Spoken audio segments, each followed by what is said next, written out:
Estou estudando, lendo um estudo acerca do livro dos Salmos, de Salmos, que é o Salmo capítulo 39. A vida é curta demais para se viver sofrendo. Esse salmo tem sido descrito de diversas formas. Uma elegia, um lamento ou um salmo penitencial. Apesar da semelhança entre as situações dos autores, ele não tem nada de fraseologia estereotipada do Salmo 38.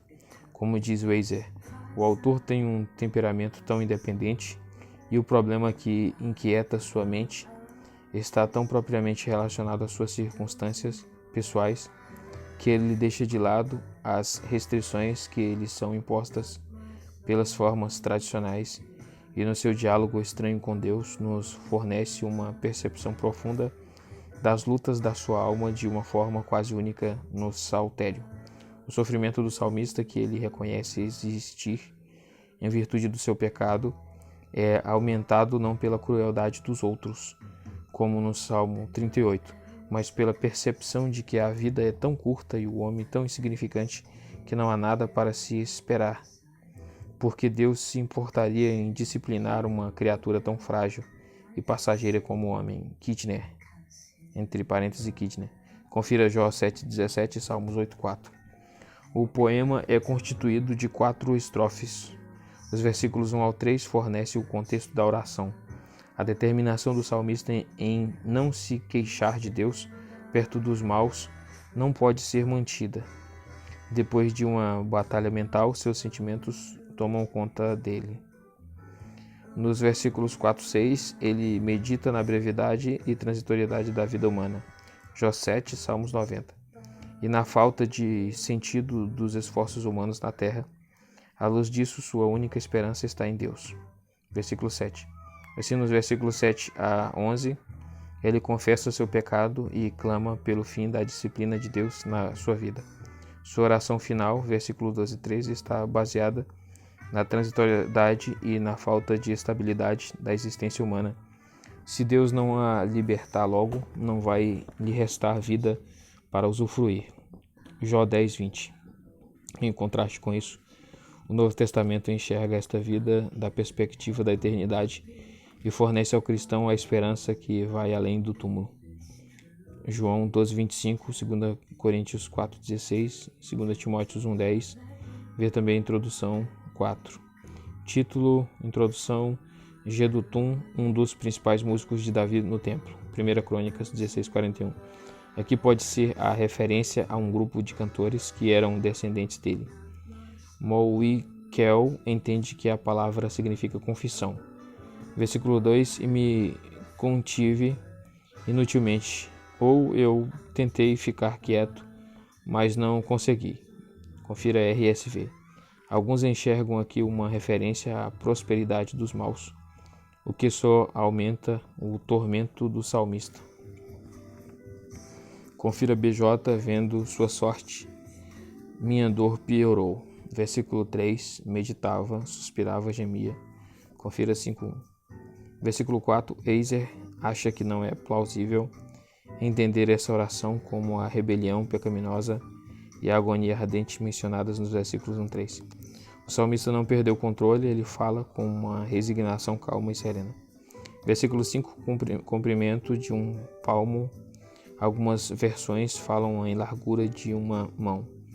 A espessura dos dedos, Jeremias 52, 21. Sopro, Eclesiastes 1, 2. Pausa, Selá, introdução. Versículo 6, sombra, quase como um fantasma, uma aparição, ou como uma imagem no sono. Em vão se agita, talvez melhor seria apenas sopro as riquezas que amontoa. Versículo 8, transgressões, vê comentário de 32:1, tolos, vê comentário de 14:1. Versículo 10, açoite, vê comentário de 38:11. A natureza da doença dele não é esclarecida. Fui vencido, estou exausto, Neb. Versículo 11, pecado, hebraico avon, vê comentário de 32:1, como traça ou é um retrato do poder destruidor de Deus. Confira Jó 3:28.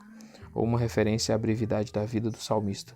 Versículo 12, estrangeiro, no hebraico ger, um estrangeiro residente que era protegido em Israel, Levíticos 19:33. O hebraico traz aqui duas palavras distintas em relação aos estrangeiros.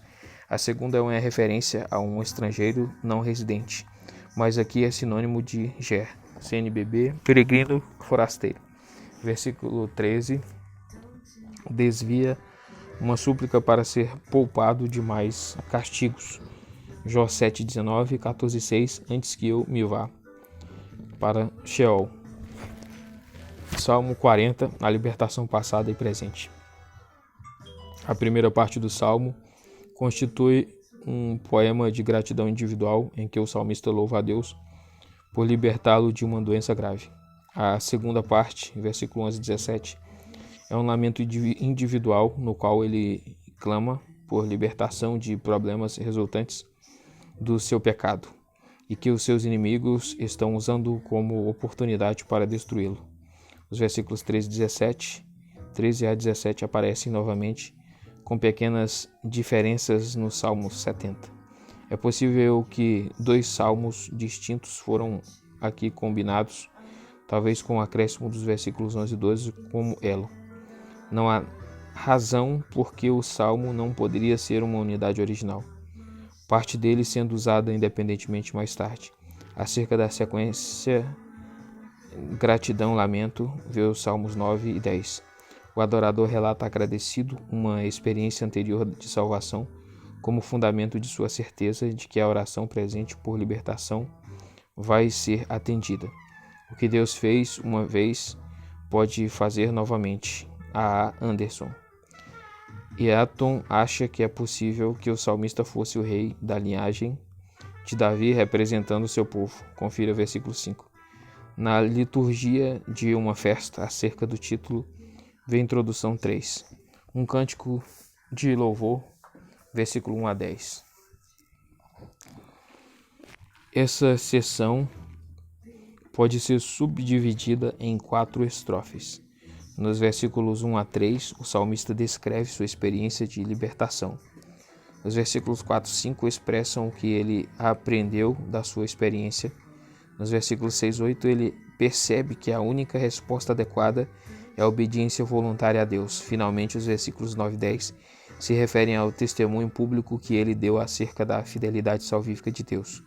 O autor da Epístola aos Hebreus atribui as palavras dos versículos 6 e 7, citadas na Septuaginta, a Cristo na hora da sua entrada no mundo para ser o sacrifício definitivo pelos pecados. Vê comentário de Hebreus 10:5 no NTC. O livro de orações designa este salmo para uso na Sexta-feira Santa, acerca da natureza do cumprimento dos salmos em Cristo. Vê introdução 4. Versículo 1, coloquei toda a minha esperança, literalmente, esperando, esperei. A expectativa é esperançosa. Vê comentário de 37:7. Confira 130.5. Os 12.6, com que o salmista olha para Deus, para que este responda às suas orações de salvação. Capacitou-o a suportar o período de espera. Versículo 2, poço de destruição, atoleiro de lama, descrições do Sheol. Comentário de 6.5. Qualquer desastre, mais especialmente doenças, era visto como um fator que puxava o sofredor para a esfera da morte. Confira 2 Samuel 22:5, Jó 33:30, Salmos 30.3, Jonas 2.2. Assim, a cura ou restauração poderia ser considerada libertação do Sheol. 1 Samuel 2:6, Salmos 30.3, Jonas 2.7. Versículo 3, novo cântico, vê comentário de 33:3. Versículo 4, como é feliz, vê comentário de 1.1, orgulhosos, possivelmente ídolos, assim NTLH. Deuses falsos, literalmente uma mentira. Versículo 5, maravilhas, milagres passados. Versículo 6, não temos uma rejeição dos sacrifícios em si, mas o reconhecimento de que fazer a vontade de Deus é mais importante do que observâncias rituais, nada menos do que o sacrifício de si mesmo é uma resposta adequada para a graça de Deus. Confira Miqueias 6:6, Romanos 12:1. Sacrifícios, hebraico zeba, literalmente aquilo que é morto. É a oferta de comunhão. Confira Levíticos 3. Oferta, hebraico minha, literalmente presente. Pode denotar qualquer oferta considerada um presente para Deus, ou especificamente uma oferta de cereais. Levítico 2, holocaustos, hebraico olá, literalmente aquilo que sobe, são queimados completamente no altar. Confira Levítico 1, ofertas pelo pecado, hebraicos rata-a, literalmente pecado, são sacrifícios expiatórios. Levítico 4. Para mais detalhes, ver sacrifício e oferta no NBD. Abriste os meus ouvidos, tornaste-me obediente. Isaías 50.4, Jeremias 6:10. O hebraico furaste provavelmente não é uma referência ao fato de se furar a orelha de um escravo. Êxodos 21.6. Versículo 7. Aqui estou as palavras de um escravo quando o seu senhor chama. Isaías 6:8.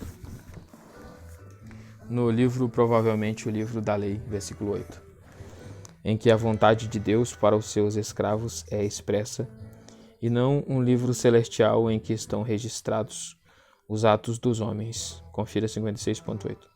Pode ser uma referência ao decreto do coração de coroação do rei davídico. Vê comentário de 2.7, escrito a meu respeito, determinado para mim, 2 Reis 22:13. Versículo 8, confira 1:2 e etc. Versículo 9, justiça, vê comentário de 33.5, na grande assembleia. Vê comentário de 22.22. Versículo 10, justiça, vê comentário de 33.5, fidelidade, vê comentário de 5.7. Uma oração por ajuda, versículo 11:17.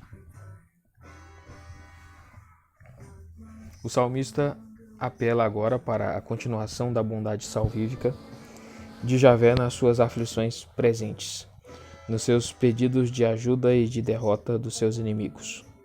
E finalmente, versículo 16 e 17, ele ora para que os fiéis continuem a encontrar sua satisfação em Deus e que ele não seja esquecido, mas logo experimente a libertação por iniciativa de Deus. Versículo 11, alguns estudiosos veem nesse versículo uma declaração de confiança. Tu não irás, confira NTLH, nunca deixarás de ir, e consideram a conclusão do cântico de louvor. Versículo 12, os problemas não são especificados, mas o salmista reconhece que são consequência do seu pecado. Confira NTLH, fui apanhado pelos meus próprios pecados, e já não consigo ver.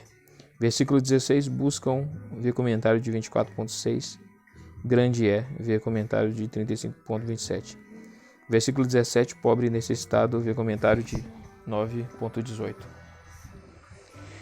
Versículo 41, o testemunho de um homem doente. Há 3 seções principais nesse salmo. A central é um lamento em que o salmista ora pedindo cura de alguma doença não especificada, evidentemente decorrente do seu pecado, e se queixa do tratamento que está recebendo de inimigos e amigos. O lamento é introduzido por uma seção didática que destaca as bênçãos do homem misericordioso, que desfruta a proteção e o cuidado de Javé em todas as situações. A conclusão expressa a confiança e gratidão de alguém que experimentou ou está certo de que vai experimentar a proteção de um cuidado que ele descreveu nos versículos 1-3. O versículo 13 não fazia parte do salmo original, mas é uma doxologia que encerra o livro 1 de Salmos, 72, 19, 89, 52, 106, 48. A relação entre as 3 seções deste salmo não está completamente clara. O salmo todo poderia ser um lamento individual, usado em oração durante a enfermidade, sendo os versículos 1-3 a afirmação de uma verdade geral com que o salmista contrasta a posição do momento, traduzindo o versículo 4 por mas, no meu caso, eu disse, e sobre o qual ele fundamenta o seu apelo, versículo 10, e os versículos 11 e 12 a afirmação da confiança, com verbos traduzidos no tempo futuro. perfeito profético, vê comentário de 20.6. É mais provável, no entanto, que o salmo todo seja um poema de gratidão, provavelmente recitado no templo. Depois de uma libertação ter sido concedida e acompanhado de um sacrifício de gratidão, ver comentário de 22-25. Nesse caso, os versículos 4 a 10 seriam uma descrição do lamento que o salmista usou quando estava em dificuldades. A citação, entre aspas, deveria englobar, então, desde o versículo 4 até o final do versículo 10. Os versículos 1 a 3 seriam as palavras dirigidas aos adoradores que estavam ouvindo. E os versículos 11 e 12, a ação de graças pela restauração. Muitos comentaristas, Kirkpatrick, associam esse salmo, Salmo 55, à experiência de Davi pouco antes da rebelião de Absalão. 2 Samuel 3,18, considerando o versículo 9 uma referência a Aitofel, 2 Samuel 15,31, confira 16,17. Título, introdução, versículo 1, como é feliz. Vi o comentário de um que se interessa pelo pobre. NTLH, aqueles que ajudam os pobres. Mateus 5,7, parece uma paráfrase deste versículo. Versículo 2, ele o fará feliz. Literalmente, ele será abençoado. O verbo correspondente ao adjetivo do versículo 1. As versões antigas trazem ele o abençoará, desejo, no hebraico nepesh. Vê comentário de 3.2, que aqui significa ganância na nebe. Versículo 3, em seu leito da dor o restaurará, uma tradução livre e fundamentada na ideia de mudar a sua condição. Conferindo TLH, isso parece mais provável do que a imagem de uma criada fazendo sua cama. Neb BJ. Versículo 5, o seu nome aqui provavelmente a memória dele, e não sua posteridade. Versículo 7, cochicham. Confira 2 Samuel 12:19. Aqui pode ser uma referência ao fazer feitiços. Confira versículo 8. Imaginando que o pior, melhor seria tramado o mal. Versículo 8, praga terrível. Literalmente uma coisa de Belial. Vê comentário de 18:4. Provavelmente uma referência a seu pecado. Deuteronômios 15:9 e Salmos 101:3. Ou uma maldição que foi lançada sobre ele. Confira Neb. Agindo como um veneno fatal. Versículo 9, meu melhor amigo. Literalmente um homem de minha paz. E é alguém com quem tinha tido um relacionamento harmonioso. Confira 1 Samuel 18:3, Jeremias 20.10. A referência aqui pode ser coletiva. Voltou-se contra mim. No hebraico levantou o calcanhar, literalmente tornou grande. Provavelmente a imagem de chutar ou pisotear alguém. Em João 13:18, esse versículo é aplicado a Judas Iscariotes. Introdução 4.2. Partilhava do meu pão a hospitalidade e o compartilhar uma refeição criam um elo de união e geram a responsabilidade de proteger e ser leal a essa união. Versículo 11.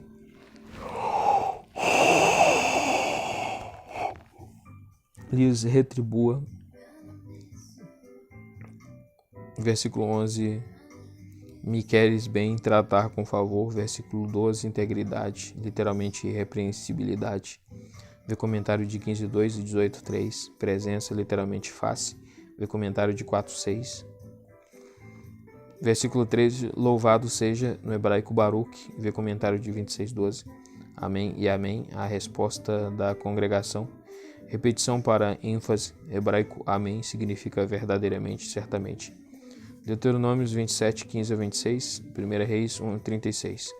A doxologia serve para encerrar o livro 1 do Saltério.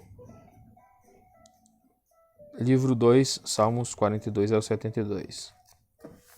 Então aqui já é considerado livro 2.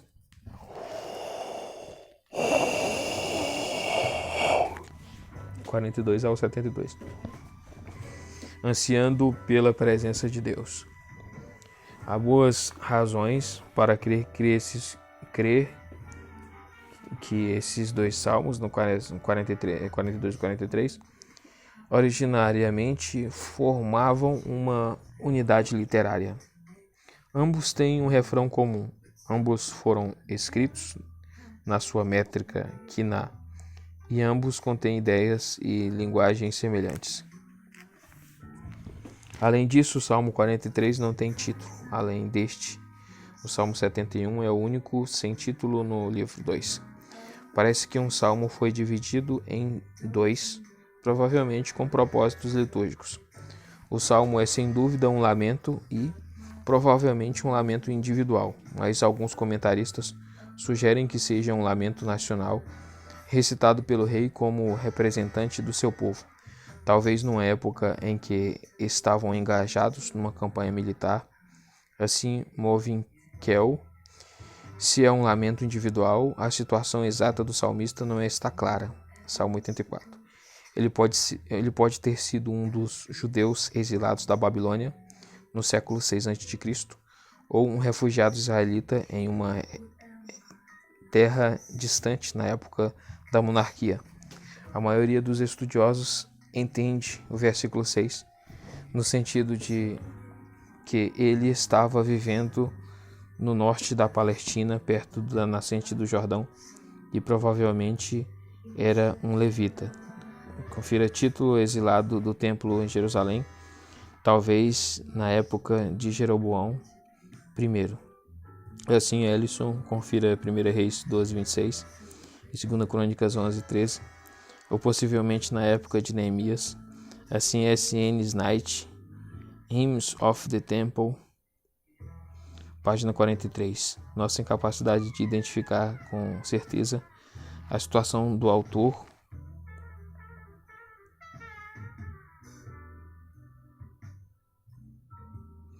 dificilmente compromete a interpretação geral desse belo salmo.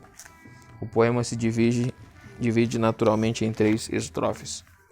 42, do 1 ao 5, descreve brevemente a situação de alguém que está sofrendo em virtude de uma angústia não identificada que leva os seus inimigos a zombar dele.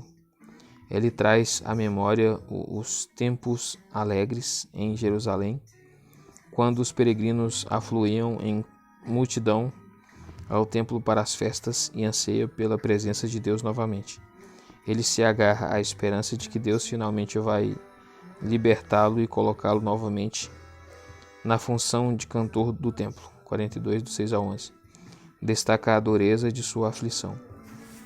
Ele não experimentou somente a proximidade terrível da morte e os insultos sarcásticos dos seus opressores, mas às vezes se sentiu abandonado até por Deus. 43, do 1 ao 5. Expressa o seu clamor a Deus por vindicação e libertação, o que vai resultar novamente no seu êxodo para Jerusalém, a fim de mais uma vez se ajuntar ao louvor a Deus no templo. Sua oração é sustentada por uma certeza profunda de que Deus não vai abandoná-lo. Podem encontrar a ideia principal do salmo parafraseada de forma sublime em diversos hinos do louvor cristão, como A Corça Busca pelas Águas. Título 5, Introdução 3, 42:1, corça, visto que o verbo no hebraico reflete o sujeito feminino, é melhor traduzir por corça e não corso. Corso, NTLH, o corso deve ser o marido da corça, né? Águas correntes que não secam no verão. Jeremias 17:13. Minha alma, eu. Versículo 2, apresentar-se a Deus, provavelmente seja melhor traduzir por ver a face de Deus. É uma expressão que representa a visita ao santuário e o prazer de estar na presença de Deus.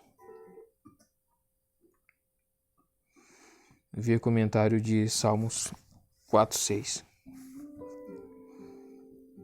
O Talmud traz, o texto maçorético traz aparecer diante da face de Deus, que talvez seja uma tentativa do escriba de evitar o antropomorfismo intenso que sugere que Deus pode ser visto. Confira a imagem de um Deus pagão. A leitura da RSV, olhar a face de Deus. Considera as mesmas consoantes, mas com vogais diferentes. Versículo 3, pois me perguntam, no plural, em conformidade com alguns manuscritos hebraicos e a siríaca. O texto maçorético traz, pois me pergunta, singular. Versículo 4, multidão conduzindo. Duas palavras hebraicas raras, possivelmente deveríamos ler para o tabernáculo maravilhoso, literalmente tenda. Confira Salmos 27.5. Seguindo a Septuaginta, confira BJ, ou como eu costumava ir ao tabernáculo do majestoso até mesmo.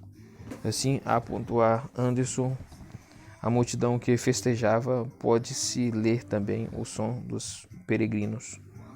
Confira BJ, barulho da festa. Versículo 5, a NVI adequou este versículo. É bem provável que esteja correta a formulação de 42.11 e 43.5. Versículo 6, isso muito provavelmente é uma descrição do norte da Palestina, região da qual o salmista está falando. A Nebe considera isso parte do retrato em palavras do versículo 7. Os seus problemas são como as torrentes do Jordão, que descem das rochas da cadeia de montanhas do Hermon. A palavra Hermon aqui está no plural. No hebraico, Monte Mizar, literalmente monte pequeno, é desconhecido, pode ser parte da cadeia do Hermon, versículo 7. No final das contas, Deus é a origem das suas dificuldades. Tenham elas vindo como castigo ou não, confira 88.7. Embora a linguagem figurada possa estar fundamentada na geografia do norte da Palestina. Versículo 6 também parece haver uma alusão à linguagem mitológica usada. EG nos textos ugaríticos, acerca das águas do caos, as forças destrutivas do mundo inferior. Sheol, ver comentário de 6.5. Abismo no hebraico Tehom. Tehom é abismo. Gênesis 1:2 e 7:4. Rugir das tuas cachoeiras, literalmente som das tuas trombas d'água. É uma referência às janelas do céu. Gênesis 7:4. Ou aos canais dos oceanos primeiros da mitologia. Versículo 8. Os verbos provavelmente deveriam ser traduzidos no tempo passado, uma recordação dos dias passados de comunhão agradável e feliz com Deus. Isaías 30:29. Amor, vê comentário de 5:7. Versículo 9, rocha, vê comentário de 18:31. Esqueceste, deixou de responder ou de agir. Confira 3 do 1 ao 2. Pranteando, ver comentários de 35:14. E versículo 10, meus ossos sofrem literalmente com um despedaçamento nos ossos. Versículo 11, meu Salvador, literalmente as salvações da minha face. 43:1, faze-me justiça, literalmente julga. Ver comentário de 72.2, infiel, desleal, ímpio. Confira 4.3, provavelmente eram judeus homens, literalmente homem, provavelmente um coletivo. Versículo 2, pranteando, comentário de 35:14. Versículo 3, ele pede que seja conduzido pela luz e a verdade de Deus, assim como os israelitas foram guiados no Egito até Canaã, pela nuvem e pela coluna de fogo. Êxodos 3:21, 15:13. Santo Monte, ver comentário de 2:6. Versículo 4, harpa, no hebraico quinor. Música e instrumentos musicais, no NBD. Versículo 5, ver comentário de 42:11. Isso aí, aqui terminou então 42, 43.